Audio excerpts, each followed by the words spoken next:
Puna e me parë në Zvicër ka qenë në gastronomi. Kum punu me një restorant, kum punu në pregaditje, domethënë, si thonë, shank. Kështu që i kemi dhënë pijet dhe ushqimet ato. Shankist. Po, shankist, po ka qenë një lokal i vogël me një kështu bashkë të vogël. A kupton, kanë qenë me 50 persona, e patëm kalu shumë mirë, domethënë. Atje ku fillu puna ime e parë ka qenë. Jo që kam qenë shankist, bëj edhe sallata pregaditje shembull, po tani unë nuk isha ndonjë kualifikim tjetër, nuk isha ndonjë mundësi tjetër, u futa në gastronomi. A e kuptova aty sa rëndësi ka shkolla me përfundu shkollar? Patjetër. E kam kuptu gjithmonë ata. Për ata dhe në shkollë kam qenë shumë mirë. Se nga njëherë jemi prind që të dy, nga njëherë bëm bezdes shumë edhe të fëmija duke kërku çdo ta përfundojnë shkollën, po me qenë se sa janë 3 nuk është se ja din vlerën, po pastaj kur ikën në vitet, sikurse prandaj të pyeta thash, a e ke mendu se sa ka rëndësi përfundimi i universitetit? Po, edhe unë i thon fëmijëve të mi, thon çfarë mbaron ti e ke në kokën tënde, vetën tënde. E paraqet vetën tënde gjithandej ku jeti. Kështu që shkollimi ose çdo kualifikim është me rëndësi për personin që është, domethënë. Kështu edhe për mua, domethënë, që e lash në gjys fakultetin, domethënë, por rrethona të mbjetesës nga lufta, domethënë, edhe tani aty u krijuan rrethona të tjera se në shtet huaj edhe. Kështu nga gastronomia fillova, me muzikë vazhdova, dhe tani kohëve fundit nga 2010 kam edhe biznesin tim. Deri tani. Cili është biznesi që ju? Biznesi im është Swiss Music Theatre, është me instrumente muzikore, me vegla muzikore profesionale. Domethënë, i marrmi, i rregullojmë edhe instrumentet antike, domethënë, i trajtojmë, disa i rregullojmë vetë, çka nuk i rregullojmë vetë, i çojmë te mjeshtit më të mirë, edhe i rregullojmë, i bëjmë gati për klientelën tonë. Shumë mirë. Pavarësisht që vitet kanë ikur në diasporë, lidhshmëria gjithmonë ka qenë shumë e madhe për Kosovën. Gjithmonë duke mendu për vendin tuaj. Ndoshta me ato ëndra që çdo ditë ke qëndrua edhe çdo herë ke sjell këngë të mira për Kosovën, për vendin. Na flisni pak a shumë sa ka qenë për ty e vështirë që të njëjtën kohë të punosh një punë tjetër edhe të njëjtën kohë që të merresh me muzikë, mos të lësh muzikën anash, edhe gjithmonë këngët për t'i sjell për vendin ton, siç ka këngë të ndryshme që ka për atë dheun ton. Nuk është edhe lehtë. Po tani po e them një gjë të vogël që ndoshta se kam thonë për mediume tjera. Nuk është me rëndësi a je në Kosovë apo je jashtë Kosovës. Se je në adhe apo jashtë adhejës. Nëse don e don, nëse se don se don. Nuk ka shumë rëndësi se ku je. A kupton? Nëse punon për atë vend, punon. Nëse s'punon, nuk punon. Domthonë për mua kjo është se unë për veten time domthonë këngë që deri tani që i kam bërë që do t'i bëjnë të ardhmen domthonë u i bëj me shumë dëshirë. Me shumë dëshirë, domethënë, edhe i bëj me shumë kënaqësi edhe për vendin tim, domethënë. I falenderoj gjithë që më përkrajnë edhe përcjellin mua. Është një këngë që para se të fillojmë emisionin e kam dëgjuar edhe u riktheve shumë rrapa me të vërtet. Kam shumë këngë, nuk e di për cilin i ke fjalën, po ma thuaj. Është një këngë UÇK rreth Kosovës. Një këngë e cila ka qenë, domethënë, në periudhën e luftës. Unë thash momentin që e dëgjova, u emocionova dhe u riktheva shumë vite mbrapa. Kur unë isha fëmijë dhe dëgjoja atë këngë. Me të vërtet, ajo ka qenë një super hit edhe të gjithë që dëgjojnë atë këngë e dinë se çfarë vlere ka, sidomos në periudhën e luftës, ku ne të gjithë po kalojmë një sfidë shumë të keqe. Po një farforme, sa ka qenë për ty e vështirë ta këndoni atë këngë, meqense me publikimin asaj këngë, ju edhe jeni penalizuar edhe jeni keq trajtuar si familje. Ka ndodhur ca gjëra, po është një këngë shefe, një këngë që nuk e kam publiku shumë, se pika parë nuk e kam bërë për ndonjë interes material.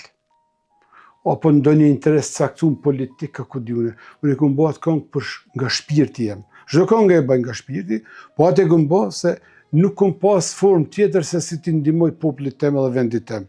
E kam zgjedh vetëm me atë këngë, formën e këngës, po, përmes një këngë. Po një këngë është shumë specifike, shumë e veçantë është. Shumë historike ajo këngë. E ndani pak sa këtë histori, unë e di që keni pas probleme edhe në periudhën e pas luftës, nga këfori rus, domethënë momentin që e keni këndu ndonjë tubim, ndoshta për kujtimor, edhe pastaj ju kanë arrestu. Po, është një moment që nuk e kumë cekë ndonjë në për mediume, është pikrish nga kjo këngë. Tani, nëse shkojmë pak me radhë, ndoshta du të flasmi pak për këngën që të kalem edhe deri të ki arrestimi nga këfori rusë. Po pikrisht është kjo që ka ndodhur te kënga? Po. Domthonë me këngën u që këthret Kosova.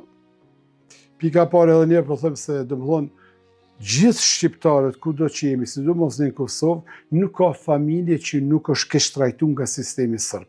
Nuk ka familje, mos pa mendja, me një vit tjetra, me një formë tjetra, dikush fizikisht, dikush psikikisht, dikush materialisht, dikush i vrarë, i helmume, domthonë i kanë gjetë forma që çdo familje shqiptare e kanë prek këto. Me vite, jo vetëm këto 10 vite, po edhe periudha tjera, domthonë nga lufta e dytë botërore nuk është ndalë domthonë represionin ndaj shqiptarëve në Kosovë. Edhe tani erdhi koha kur domethënë eksplodonte çdo shqiptar luftën e Kosovës e para luftës e sidomos luftë, unë isha në Zvicër. Mundësisht nuk isha dokumentacion, domethënë nuk muja me marrë nga Serbia pasaportën që të udhtoj. Mundësi nuk isha të vija, po ishin do forma që domethënë i bënin ca, ato i këmë kontaktu disa herë, sa i këmë njoft dhe personalisht. Ato më kanë thonë, jo Bekim, ne për atje kemi sa duash, ti na duash mas luftës. Që fleti? I kemi na, të ludna, rriti këtu, ti na duash mas luftës. Pse ma kanë thonë ata, i këmë pytu dhe njerë, ka thonë, çfarë të keqe? Ja ti po punon prapë për Kosovë. E vërtet. Po, thotë se, ne nuk i mormi njerëzit vetëm të qojmë atje, nuk kemi mundësi, njeriu du të më mbajt, du të gjitha forma, nuk kemi mundësi. Çdo kush në forma të ndryshme me kontribu. Edhe mba këto. Nuk isha mundësi që të vija fizikisht, po në forma tjera kam qenë gjithmonë, domethënë për vendin tim, edhe domethënë e vendosa që ta bëj një këngë. Po, para se ta publikoja këngën, e thira babën tem, prindit e mi, i thonë dëgjoj, unë do e publikoj një këngë, po para se me publiku, po ju tregoj që llogaritën e nesërinit vdekur jo. Tha, lirisht qita, tha se s'dojna me nina. Domethënë, prindi domethënë ka thonë vetë baba jem, lirisht postoj e këngën, se s'du me ni. Jemi të gatshëm për çdo sfidë. Për me vdek, po. Po nuk e kom pas vetëm nonën dhe babën, e kom pas edhe gruan e vllat me 2 fëmijë të vegjël, a? Ajo ka qenë me rënda, domethënë, se nuk është vetëm baba e nonë, po çdo njeri e ka vlerën e vetë, se është njeri, po, sidomos fëmijët. Edhe se kom publiku këngën, ditën e nesme kanë shku në shtëpinë teme ata. Se kanë shku shpionat shqiptar, kanë lejmë nuk shife. E kanë po në TVSH. Edhe nonës teme e kanë mojtë këto automatikën. Sërbet. Thërët është Bekimi për që kësë letë pështoj këto. Ka thonë Zvicër është, që thotë ku po kënoki. Se ne kemi pas domethënë me prapavit të që këse këto, edhe i kanë bu presion 1 orë në nësteme me vra. Sërbet. Policia sërbe. Edhe kanë shku. Mas një kohë shkurt, se fshati jem ka qenë i popullum nga sërbet, në mënyrë spontane i kanë shqitë dhe kanë shku ato vetë atje. Edhe në mënyrë spontane gjatë luftës domethënë fshatin tem komplet e kanë marrë, e kanë përdhunu pak edhe kanë djekë 40 shtëpi. Edhe shtëpinë teme. Dhe në shtëpinë teme ma kanë shku në temel prap knoju që këndi. Kështu ma kanë shku ati. Domethënë e kanë djekë shtëpinë edhe... Po, edhe qëllimisht e kanë djekë. Edhe i kanë pas edhe ato të benzinit, ato kontat i kanë lënë aty, i kanë bo sa ma shumë djeka. Po domethënë këtë fat e kanë pas si shtëpisë teme edhe 20 familje tjera domethënë. Dhe fshatin tem komplet e kanë shpërnguar, edhe kanë vazhdu sikur tjerë deri domethënë Maqedoni. Na për Kosovë janë dalë dikun te Ferizaj, Slatin, një javë 2 më duket dhe pasandej kanë vazhdu në Blac, në Maqedoni, Blaca, ku kanë qenë domethënë. Kështu domethënë kjo ishte një